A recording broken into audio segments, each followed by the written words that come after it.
Hello दोस्तों, आपका स्वागत है हमारे चैनल चैंपियन जैद पर। मैं हूं आपका दोस्त मोहम्मद जैद। और दोस्तों, आज मैं आपको बताने वाला हूं अनौपचारिक पत्र के बारे में। इवेंचुअली मैंने ऑलरेडी एक वीडियो बनाया था जिसमें मैंने दोनों पत्र के बारे में बताया था, बट फिर मैंने सोचा सेपरेट दोनों पर वीडियो बनाएंगे तो ज़्यादा प्रॉपरली बच्चों को समझ में आएगा। तो अनौपचारिक पत्र लिखते समय आपको दिनांक डालना है, ये प्रारूप है, फॉर्मेट है, बट सामने वाले का एड्रेस नहीं डालना है जिसको आप लिख रहे हो। और फिर प्रिय मित्र या फिर चरण स्पर्श अगर आपके पिताजी या फिर कोई और, ठीक है, सप्रेम नमस्ते। फिर उसके बाद आप शुरू कीजिए।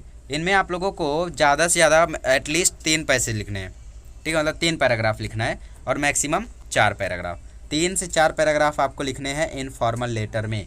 क्यों? क्योंकि इनफॉर्मल लेटर में दिनांक नहीं, एड्रेस नहीं डालना रहता है सामने वाले का, साथ ही में इसमें जो सैल्यूटेशन वगैरह होता है वो उतना नहीं होता है, तो ये लेटर हम लोगों का छोटा पड़ जाता है। हालांकि लोग बोलते हैं कि क्वालिटी देखी जाती है, क्वांटिटी नहीं देखी जाती, बट ये पूरी तरीके से सच नहीं होता है। कुछ टीचर्स जब ज़्यादा पेपर्स चेक करते हैं तो वो क्वांटिटी देख के भी मार्क्स दे देते हैं कि बच्चे ने इतना लिखा है, चलो इतना दे देते हैं, ठीक है। ज़रूरी नहीं है कि आपकी क्वालिटी ही हर बार देखी जाए, तो ये लक के भी ऊपर रहता है।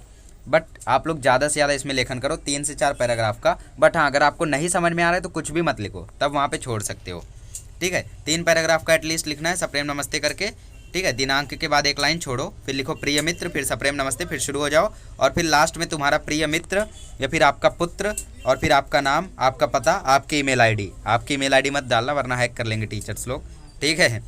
चलो, जैसे मैंने यहाँ पे एक एग्जाम्पल लिया है डाइजेस्ट से। अनुराग छात्रावास, महात्मा गांधी मार्ग, नागपुर से विजय विजया भालेराव। विजय विजया, कुछ बच्चे क्या करते हैं जिनको मालूम नहीं रहता है प्रॉपरली, ठीक है, वो क्या करते हैं विजय विजया दोनों लिख देते हैं। और इससे क्या प्रॉब्लम होती है, आपने दोनों लिख दिया, मतलब ये वो लोग करते हैं जो अक्सर फेल हो जाते हैं, ज़्यादा मार्क्स नहीं लाते, कुछ पता नहीं रहता, ये वो गलतियाँ करते हैं। बट आपको एक चुनना है, आप लड़का बन के लिखना चाहते हो या लड़की बन के, ठीक है। विजय विजया भालेराव अपने जीवन स्वच्छ का वर्णन करते हुए अपने पिताजी को पत्र लिखता है, लिखती है। तो आप अगर लड़के हो तो लिखोगे, लड़की हो तो लिखेंगी, ठीक है। 11 नवंबर के बाद यहाँ पे आपको एक स्वल्प विराम देना है। आई थिंक मैंने इरेज कर दिया, देखिए, चलो। 11 नवंबर 2020 और फिर उसके बाद एक लाइन छोड़ना है। फिर आदरणीय पिताजी सादर चरण स्पर्श, ठीक है, जो भी उनको सैल्यूटेशन देना है वो लिखो और फिर नमस्कार करो या फिर सादर चरण स्पर्श करो। फिर आपका पत्र प्राप्त हुआ, बड़ी प्रसन्नता हुई, मतलब आपका पत्र मुझे प्राप्त हुआ और उसको पढ़ के मुझे बहुत ही प्रसन्नता हुई, यहाँ मेरा मन लग गया है, ठीक है। मतलब आप कहीं पढ़ने गए हो और वहाँ पे आपको आपके पिता ने एक पत्र लिखा है, ठीक है, उसको आप पढ़ रहे हो। उसको पढ़ने के बाद आपको जो खुशी हुई उसका वर्णन आप कर रहे हो। नए परिवेश में प्रारंभ में तो घर की बहुत याद आती थी, पर अब मेरे कई मित्र बन गए। मतलब जब मैंने नई एंट्री ली थी यहाँ पे, मतलब आप कहीं पढ़ने गए हो हॉस्टल वगैरह में, तो नए जब आपने एंट्री ली थी तो आपको बहुत प्रॉब्लम होती थी, बट अभी आपके कई सारे दोस्त बन गए हैं तो आपका वहाँ पे अभी मन लग गया है। पिताजी, आपने अपने पत्र में मुझसे पूछा है कि मैं भविष्य में क्या बनना चाहता हूँ। मतलब पिताजी ने पत्र में ये भी पूछता था कि तुम कैसे क्या बनना चाहते हो, और उसी का वर्णन हमें इस पत्र में करना है। मेरे जीवन का लक्ष्य क्या है, जब से बनना चाहिए, ठीक है, या मैं क्या बनना चाहता हूँ।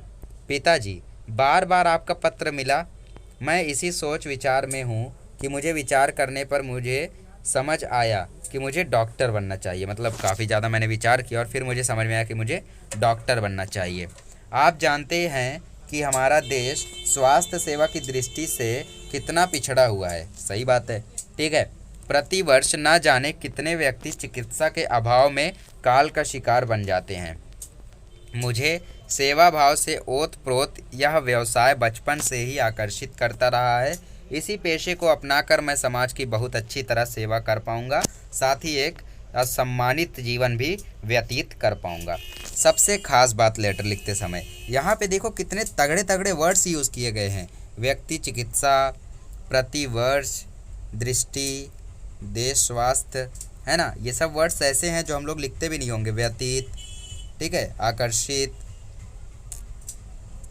इसमें मतलब आप लोगों को पत्र लिखते समय ऐसी हिंदी लिखनी है, ठीक है, ऐसी वाणी बोलिए कि टीचर्स को एकदम पसंद आ जाए कि हाँ एकदम बढ़िया इसकी हिंदी है।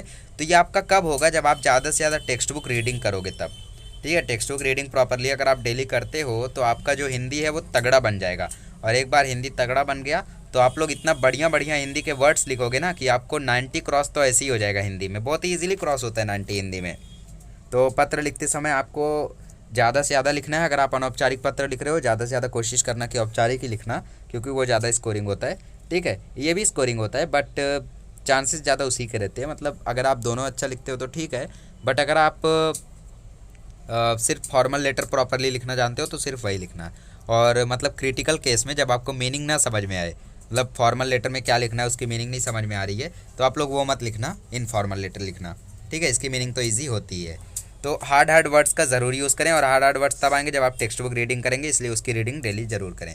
माता जी को सादर प्रणाम कहिए, पत्र दीजिए। ठीक है, माता जी को सादर प्रणाम दीजिए। और अगर आपका कोई भाई बहन लिखना चाहते हो तो छोटी सुधा को मधुर प्यार दीजिए, पत्र दीजिए। पत्र दीजिए मतलब मुझे आप रिप्लाई करिए। फिर एक लाइन छोड़ना है आपको, आपका पुत्र विजय भालेराव, फिर आपका एड्रेस, और फिर लास्ट में आपकी email ID, that is xyz@abc.com। मैं अपनी ईमेल आईडी देकर आया था, champions786@gmail.com। ठीक है, हालांकि हैक वगैरह नहीं हुई, तो आपको अपनी ईमेल आईडी नहीं देनी है, ऐसा लिख देना। आप लोग देना चाहो तो कोई प्रॉब्लम नहीं है, ईमेल आईडी तो ईमेल आईडी है। ठीक है, तो अब हम लोग देख लेते हैं कि आखिर ये स्कोरिंग कैसे होता है। तो सबसे पहले सैल्यूटेशन जो रहता है ना आपका, उस पर रहते हैं आधा मार्क्स। ओके, फिर सप्रेम नमस्ते वगैरह पे आधा मार्क्स, मतलब आपने दिनांक लिखा, आपने ये लिखा, फिर आपने सैल्यूटेशन दिया, उस पर 1 मार्क्स पूरा हो गया। फिर ये जो लास्ट वाला है इस पर भी आपके रहते हैं 1 मार्क्स, और फिर जो पूरी बॉडी है उस पर रहते हैं 3 मार्क्स। ठीक है, 3 मार्क्स रहते हैं। तो स्पेलिंग मिस्टेक वगैरह हुई तो इस पर 3 में से 2 मिल जाता है, ज़्यादा मिस्टेक हुई तो 1.5 ही मिलेगा, 1 मिल जाता है। तो ये चांसेस औपचारिक पत्र में कम रहती है, क्योंकि वहाँ पे बॉडी पे सिर्फ 2.5 मार्क्स होता है, तो 2.5 मार्क्स स्कोर करना ज़्यादा इजी होता है। 2.5 में से 2 मिल गया, और उधर पे फॉर्मेट पे मिल ही जा रहा है पूरा। ठीक है, 2.5 उधर मिल गया, 2 इधर मिल गया, 4.5 हो गया। बट इधर 2 उधर मिला, इधर 3 में से 2 मिला या 1.5 मिला, तो आप 4 ही तक पहुँच पा रहे हो, वो बंदा 4.5 तक पहुँच गया। ठीक है, तो स्कोरिंग देखो ऐसी होता है, यहाँ पे 1 मार्क्स मिलता है आपको, बॉडी पे 3 मार्क्स रहता है, और फिर लास्ट में सैल्यूटेशन वगैरह पे 1 मार्क्स रहता है। तो एक गलती मत करना कि फॉर्मेट एकदम प्रॉपर लिखना। फॉर्मेट में कोई गलती रहनी ही नहीं चाहिए आपकी, क्योंकि फॉर्मेट प्रॉपर रहेगा तो आपका अच्छे से स्कोर हो ही जाएगा। ठीक है, चलो अगले लेक्चर में मिलेंगे तो हम लोग औपचारिक पत्र को भी सेपरेटली देखेंगे।